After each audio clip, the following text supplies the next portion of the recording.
Color-coded states and parties. Blue, red, purple states. So sometimes people wonder, why are different colors associated with different types of states or political parties? Blue states are democratically dominated states. In these states, Democratic voters significantly outnumber Republican voters, and Democratic candidates for president are virtually certain to win.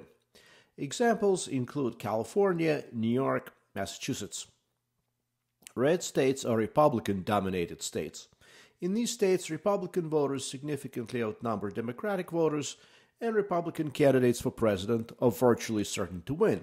Examples include Texas, South Carolina, Kansas.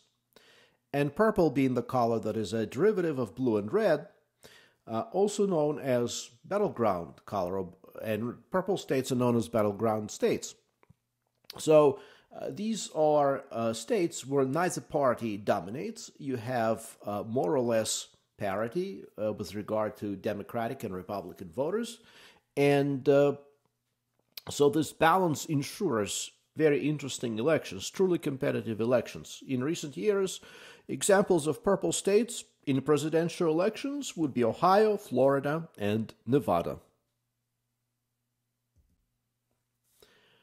Colorization of television brought about the system of color coding of states. So if you ask this question, why is it that we have different colors for different states? Well, in 1964, only about 3% of American households had a color TV. You might remember this number from our discussion of the progress of television in the United States. However, a decade later, in 1974, this percentage increased to 67%.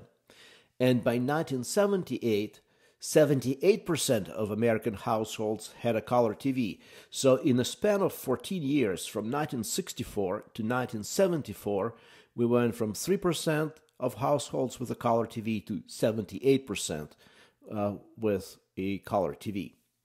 TV networks found it convenient and effective to have a clear color scheme, but it's only since the year 2000 that red and blue have been assigned to the political parties consistently.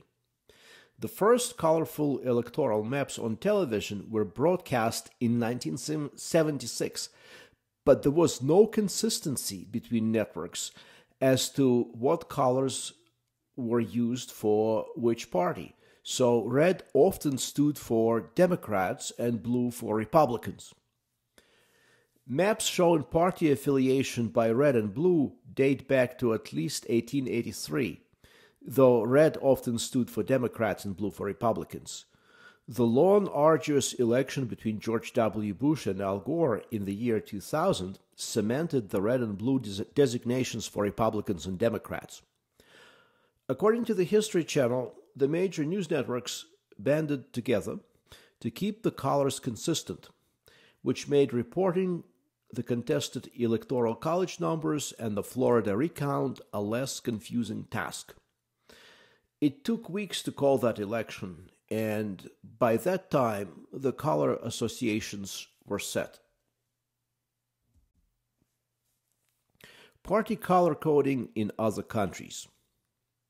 Using blue for a left-leaning party and red for a right-leaning party makes the United States at odds among other nations, which often associate red with political parties of the left and blue with conservative parties. For example, the Conservative Party in the United Kingdom uses blue, while the Labour Party is symbolized by a red flag. And so in the English language, the expression true blue conservative refers to someone who is strongly committed to conservative attitudes and values. All right. Thank you very much for your attention.